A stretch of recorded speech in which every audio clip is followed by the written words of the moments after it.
And I truly am so pleased to be here this morning. It's really great to hear all the things everyone in the room is doing, because that's what's making our community wonderful and work, everything from art to your legalizing, whatever.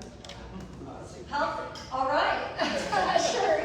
And composting next week, and soy candles, and everything else that makes this community a wonderful place to work. And it's gathered here in one beautiful room. So I'm really pleased to be here this morning. Thank you. And I always try to think about a few topics I can bring up of the many. I am a countywide county commissioner. Hillsborough County is quite a big county. For those of you who don't know, we're physically the size of the state of Rhode Island. And we're actually very much shaped like the state of Rhode Island. Coming in, and there's a lot of topography, although they have a lot of small, older towns. But guess what? The state of Rhode Island has 1 million people, and Hillsborough County has 1.5 million. We are large. We're larger than 12 different states. So when you're a countywide county commissioner, you have to get more votes than a U.S. senator gets in 12 different states, or a governor in 12 different states. It's a really very daunting and big physical place. I know you know that, Melissa. She works on the whole county and mapping and working on the planning of the whole county. But I will start. Actually, I thought I'd start this morning with some of the great news, and that is our Cross Bay Ferry. As an activist, I started working on it in 2013, and it had never expecting, actually, at the time, never thinking about running for the county commission, ended up on the county commission and worked at it from that end. And it's gone back and forth in the early years of my time as a county commissioner. We had to vote on it like 3 different times, and one time there was I think even a 7-0 vote when I was on it initially. And then there was a 6-1 vote to do away with it. So it's had several pauses in its development, but now we're full bore on, and it's great news. I don't know how many people heard, but we got a federal grant just about in the last month, I think, for $4.9 million from the federal government for our first full-time ferry here in Tampa Bay, and that is great news. We were able to do that because we had a legacy project, the pilot project, going right now. And 4 counties contribute, or 2 counties and 2 jurisdictions contribute to it: Tampa, St. Petersburg, Hillsborough County, and Pinellas County. And what we've done is put together our dollars, and for 6 months we brought a ferry in from New England when it's not working in the winters up there. That's been what we've had for the Cross Bay Ferry from Tampa to St. Petersburg. It's been massively, massively successful. We just learned this week that we had our COVID, the numbers went down a bit. We had to have fewer people on the boat. We had record-breaking ridership now for this season. We're up to 54,000 people trips this season on the ferry. So that is excellent, excellent news. And it takes about, and most people, I didn't know this, to build a bus. You can't just go to the showroom floor and buy one.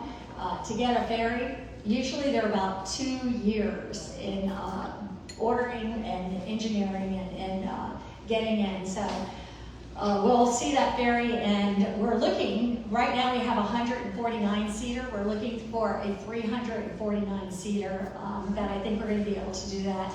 And we put up a match at Hillsborough County for $1.2 million for that.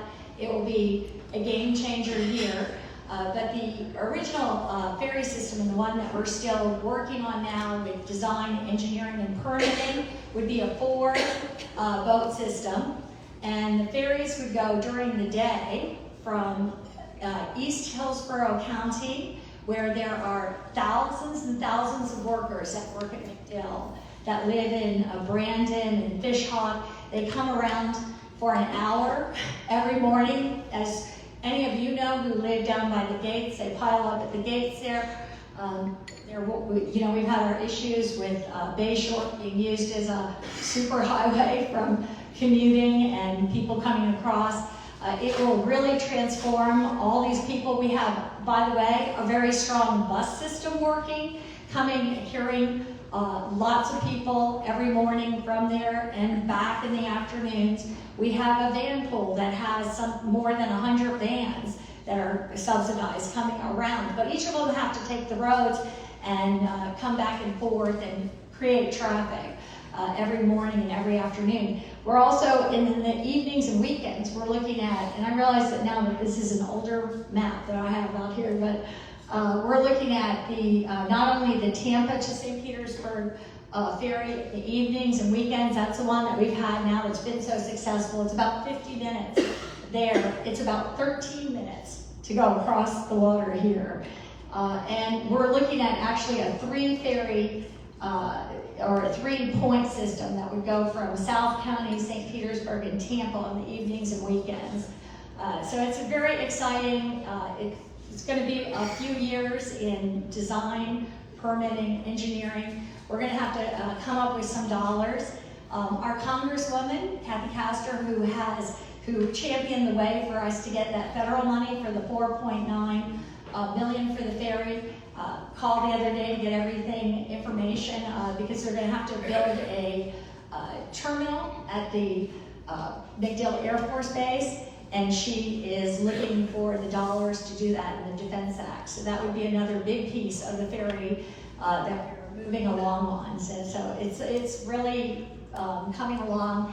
And for those of you who may not know, just like we had a trolley system that was pretty, ubiquitous at one time, we did have a ferry system in this area back in the days, and all got shut down. And I'd like to bring it back. We'd like to bring it back, and they've been bringing it back in cities like New York, where they now have 19 ferries, I think, that are operating. They've brought it back just in the last few years, and has ridership, record ridership, zips across. I've taken several of the ferries in New York. I don't know if anyone else has, but they're delightful. And I would urge you, if you can, before the month goes out, if you haven't taken the Cross Bay from Tampa to St. Petersburg, try it.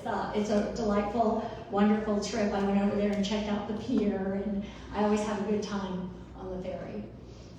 So the other, speaking of transportation, as Ron Weaver, thank you for announcing, as he said, next Wednesday, April 20th, 6 o'clock at night at County Center, we'll be having a public hearing. We're putting back the transportation plan on the ballot for, if it is approved, to put on the ballot in November, once again, to raise a penny of sales tax for transportation. As many of you know, we had that in 2018. It was voted by 57% of the people from Hillsborough County supported that. It was thrown out by the Supreme Court of Florida, primarily because it was written by a citizens group, and they said that they didn't have the right to do that. It had to be put on the ballot and determined by the county commission. So we have drafted, we've had 2 meetings so far, and we approved a draft that is a draft ordinance that's much like the 2018 draft ordinance. That is 45% for transit, 59.5% to be split between the jurisdictions for roads, for intersections, for trails, for sidewalks, to work on that. And the half cents is for our transportation planning organization, the TPO, that brings down federal dollars that pay for a lot of our big interstates and our federal roads, which is another huge piece of our transportation network here in Hillsborough County. So that we'll have that final hearing next Wednesday night, and I would urge all of you can be there virtually too, by the way, which is a really nice benefit of COVID, that in a county as big as the state of Rhode Island, that we're able to have people participate virtually now, I think is a really great opening. And finally, I just thought I'd take a minute and, Melissa, this will be close to your heart too, but I just thought I'd say it. That's Hillsborough County. That's a different way of looking at it. And I just like to let people know about this.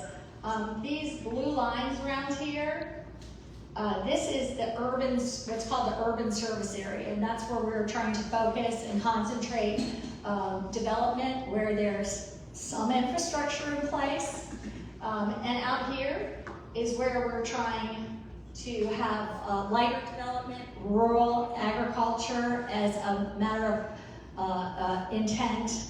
And in this area is where we are willing as a county in the unincorporated area to do sewer and wastewater. We're not willing to do that at the public expense out here. We're looking at less infrastructure. We have to do that. We can't continue, it's not sustainable to continue the kind of development that we've had in the past. And we've had a commission that's really taken a new tact and really looked at this, which by the way, I didn't know this, but was those lines were drawn by the county commission in the 90s with the Ed Tranching first bringing it up. But that's the urban service area, and I bring it up just because there's a lot about affordable housing, and we've been looking at that, and I know our rents have gone up like crazy here. There's very little housing availability, but this is the area we're looking at, and I wanted to say that there are, with all the problems the county commission has in an unprecedented move about 3 years ago, never done, to use $10 million of our own resources to build affordable housing in Hillsborough County. The state Sadowski Fund to support affordable housing has for decades been swept, so that we are missing $10 to $15 million a year that should have been done in all the, that would have been our kind of share, but all across the state of Florida, we haven't been doing any investment in affordable housing. And there's another, I would say, big issue, and that's the speculation that happens here. We have private companies that have now bought 10,000 homes in Hillsborough County. Prime homes, 3 bedrooms, 2 baths in good school districts. They go in, they buy the homes out for rental. And it's a new business model, and we are especially affected by it here, so that's really hurting our opportunities for new people, younger people who are entering the market for the first time. That's what they're competing with, as well as the higher rents. But we all set here? Yes. I just thought that was a little food for thought.